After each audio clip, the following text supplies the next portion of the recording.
नमस्कार। अपने चैनल जीवन में नया सवेरा में मैं आप सभी का हार्दिक स्वागत करती हूँ, अभिनंदन करती हूँ। और जैसा कि इसके चैनल के नाम से ही आप लोगों को लगता होगा, जीवन में नया सवेरा, तो ये मेरा चैनल समर्पित है मोटिवेशनल स्टोरीज़ के लिए और कुछ रिलीजियस स्टोरीज़ के लिए। तो चलिए आज मैं एक कहानी सुनाती हूँ आप सबको, जिसका शीर्षक है ईश्वर की कृपा। तो एक बार की बात है, एक संतों की सभा थी जिसमें दूर दूर से संत लोग एकत्रित हुए थे और उनकी किसी विचार पे, किसी विषय पर उनका विचार विमर्श चल रहा था। धर्म पर चर्चा और परिचर्चा चल रही थी। इसी बीच में एक बाहर का आदमी उनकी सभा में प्रवेश कर जाता है। वो देखता है कि एक सुंदर सा घड़ा रखा हुआ है और जिसको काफ़ी लाल रंग के कपड़े से ढक के और बड़े अच्छे से सजा के रखा गया है और उसमें गंगा जल रखा गया है। और वो गंगा जल इसलिए रखा गया है कि जब संतों को प्यास लगे तो उसमें से पानी वो पी सके। अब वो बड़ी सोच में पड़ जाता है।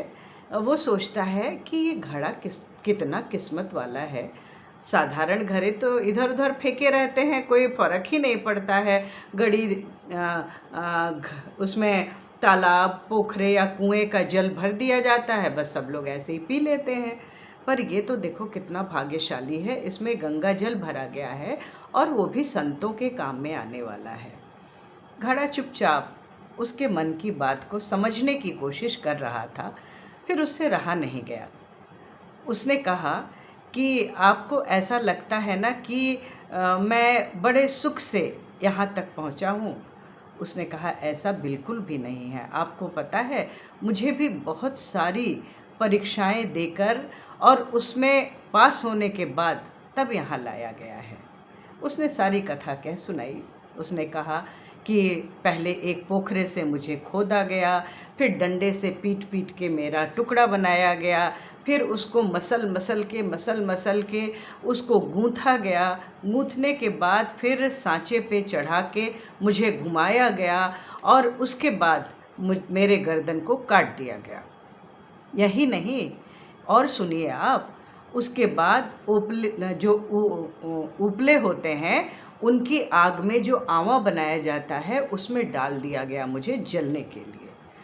और मैं जब उसमें से जल के तप के निखर के बाहर आया, तब किसी सज्जन पुरुष ने मुझे खरीद लिया और लाकर यहाँ संतों की सेवा में दे दिया। और उनके लिए मेरे अंदर गंगा जल भरा गया, तो मेरे लिए भी ये बहुत गर्व की बात है। पर आपको पता है, जब मैं घड़ों की मंडी में था तो लोग मुझे ठोक ठोक के देखते थे, बजा के छोड़ के चले जाते थे। और मेरी कीमत कितनी लगाते थे आपको पता है? 20 से 30 रुपए। पर देखिए, यही होता है भाग्य और यही होती है ईश्वर की कृपा। उनकी कृपा थी जो मुझे एक सज्जन व्यक्ति ने खरीदा और फिर वो मुझे इस सभा में लेके आया। मेरे अंदर गंगा जल भरा गया और वो गंगा जल सारे संत लोगों के काम में आएगा। तो इंसान छोटी छोटी परेशानियों से घबरा जाता है, डर जाता है, और वो उसके लिए जिम्मेदार किसको ठहराता है? ईश्वर को या फिर अपने भाग्य को। ऐसा नहीं है। देखिए, उस घड़े को भी कितनी कठिन परिस्थितियों से गुजरना पड़ा, कितना तपाया गया, निखारा गया, तब वो इस योग्य हुआ कि संतों की सभा में आए। तो अगर आपको ईश्वर का सानिध्य चाहिए तो आपको भी तो अपने आप को तपाना पड़ेगा।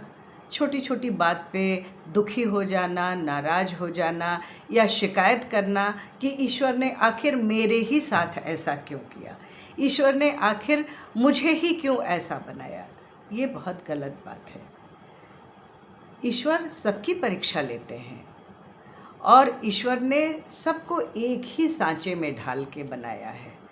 पर हमारे जो कर्म होते हैं ना, उनका फल तो हमें भुगतना ही पड़ता है। उन्हीं कर्मों की सज़ा हमें मिलती है, जिसकी वजह से हमें ईश्वर का सानिध्य नहीं मिल पाता और बहुत तरह तरह की परीक्षा से गुजरना पड़ता है। पर अगर हमारा विश्वास सुदृढ़ है और भगवान में कायम है, तो और कोई हमें डिगा नहीं सकता।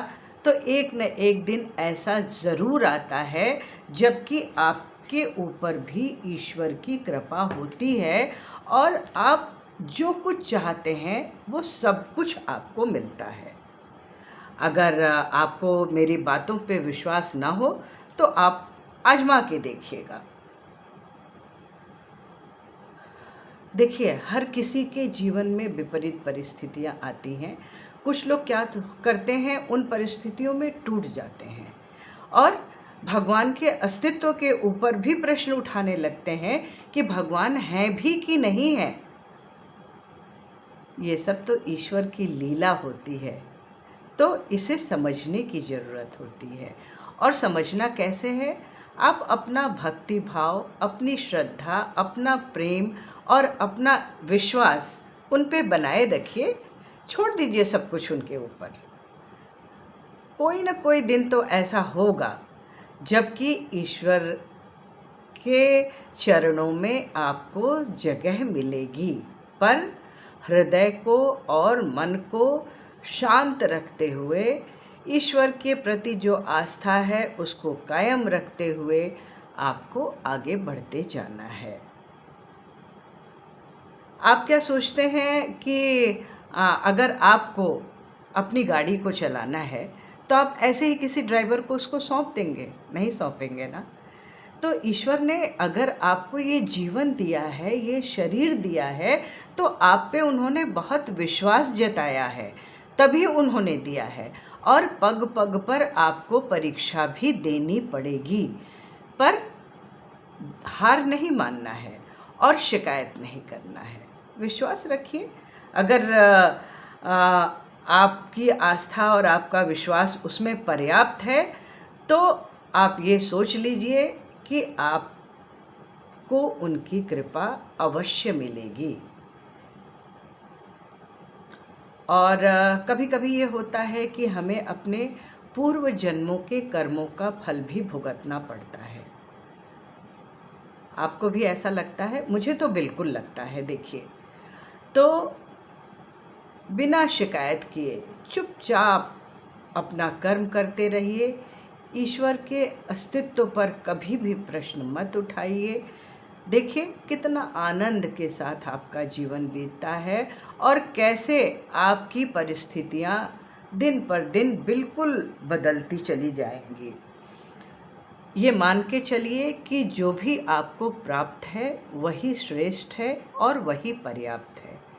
कभी भी बहुत ज़्यादा इच्छाओं को बड़ा मत करिए। मेरा तो इतना ही मानना है, हमेशा आसमान की ओर देखकर ही ना चलिए, ज़मीन को भी देख के चलिए। क्योंकि अगर आप ज़मीन पे और नीचे देख के नहीं चलेंगे तो ठोकर लगने की संभावना पूरी होती है। समझ रहे हैं ना मेरी बात को? तो हमेशा अपने धरती से, अपनी नींव से, अपनी जड़ों से जुड़े रहिए। अपनी आस्था और विश्वास को भगवान पे बनाए रखिए। सफलता तो मिलनी ही मिलनी है। राधे राधे। तो अगर आपको मेरी कहानियाँ पसंद आती हैं तो प्लीज़ मेरे चैनल को लाइक करिए, सब्सक्राइब करिए और मेरी स्टोरीज़ को अपने दोस्तों में भी शेयर करिए। और उसके अलावा अगर आपको अच्छा लगता है तो कमेंट भी ज़रूर करिए। ख़राब लगता है तो भी कमेंट करिए, जिससे मुझे पता चले और मुझे मोटिवेशन मिले कि मुझे और किस तरह की स्टोरीज़ या और किस तरह की बातें आपके लिए करनी चाहिए। तो धन्यवाद, शुभ रात्रि। मिलती हूँ अपने अगले वीडियो में। नमस्कार।